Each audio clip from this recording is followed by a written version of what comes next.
Imagine a quiet morning torn apart by a deafening roar, a blast so powerful it shakes the earth, shatters glass for miles, and leaves a gaping wound in the heart of America. On April 19, 1995, at 9:02 a.m., a bomb detonates outside the Alfred P. Murrah Federal Building in Oklahoma City, Oklahoma. A Ryder truck, packed with 5,000-pound explosives, unleashes a fireball of destruction, leveling half the 9-story structure in seconds. Concrete crumbles, steel twists and lives, 168 of them, end in an instant. Among them, 19 children, some just toddlers in a daycare, their laughter silenced forever. This isn't a war zone halfway across the globe. It's the American heartland, a place of wide plains and small-town trust, now scarred by an act of terror no one saw coming.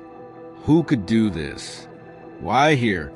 Let's step into the rubble and uncover the story of a day that changed everything.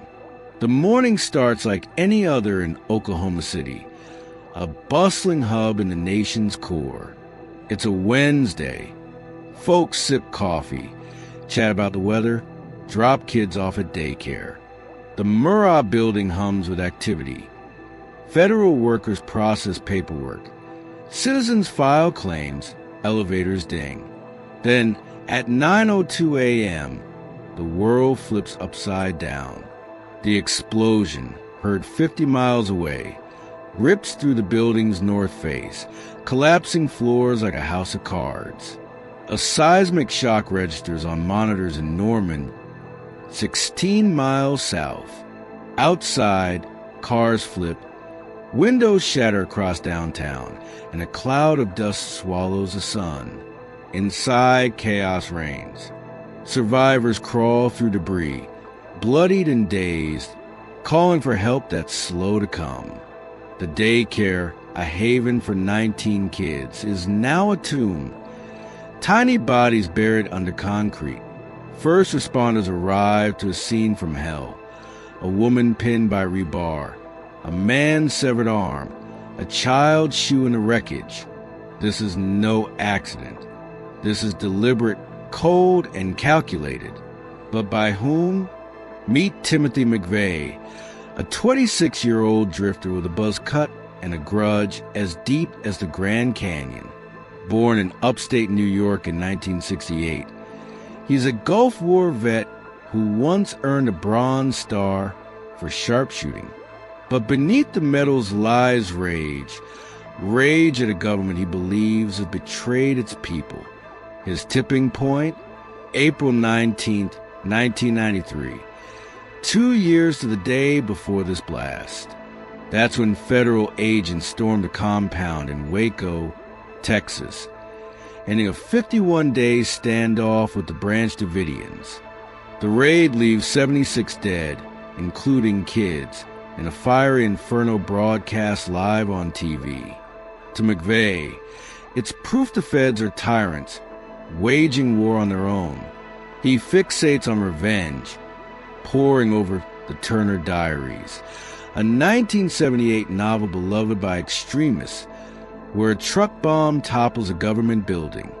Inspiration strikes with Terry Nichols, a fellow drifter he met in the Army. McVeigh hatches a plan in rural Kansas. They mix ammonium nitrate and fuel oil, a deadly cocktail, load it into a rented Ryder truck, and set their sights on Oklahoma City. Why Oklahoma? It's strategic. The Murrah building houses the ATF, the Bureau of Alcohol, Tobacco, and Firearms, implicated in Waco. It's a federal hub, a symbol of the system McVeigh despises. Yet it's low security and easy target.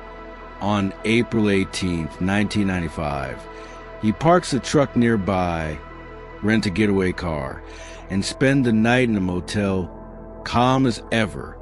The next morning, he drives to the building, parks under a no parking sign, lights a 5-minute fuse, and walks away.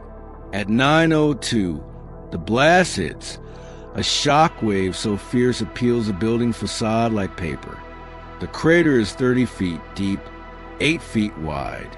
Across the street, a news camera catches the chaos. Dust screams, a severed leg on the pavement. Firefighters dig with bare hands, pulling out survivors, then bodies, for days.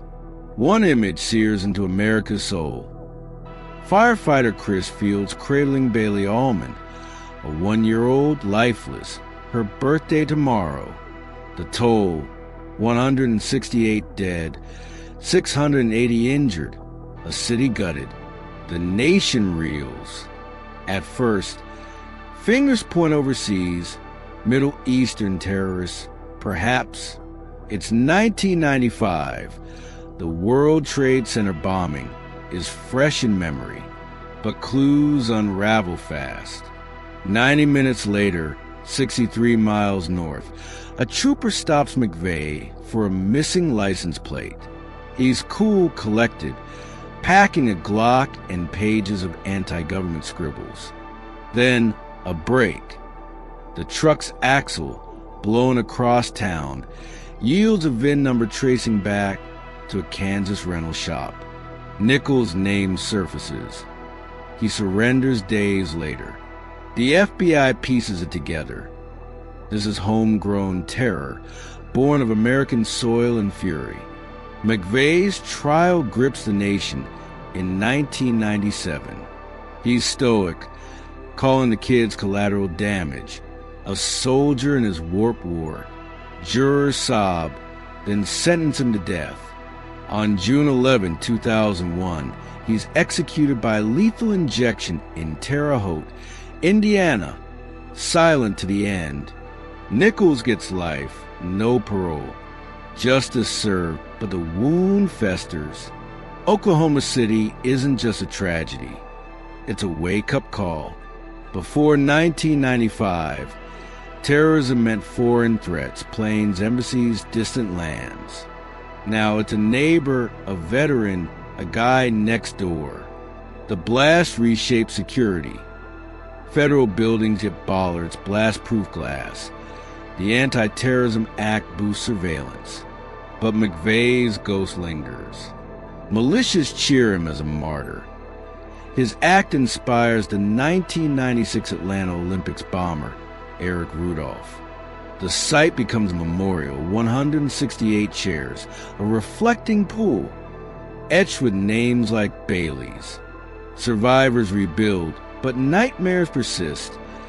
Parents who lost kids, kids who lost parents, a city that lost innocence.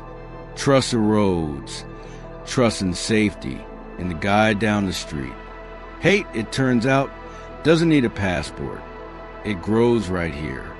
So where does this leave us? The Oklahoma City bombing exposes a raw truth. Evil doesn't always come from out there. It festers within, fed by grievance and ideology. McVeigh wanted a revolution. He got a massacre and a legacy that haunts. Those roots of rage, they're still alive, twisting through America's underbelly, from militias to online forums. Next time, we'll dig into how that anger simmers today, how one man's bomb echoes in a nation still wrestling with itself. Don't look away. This isn't over.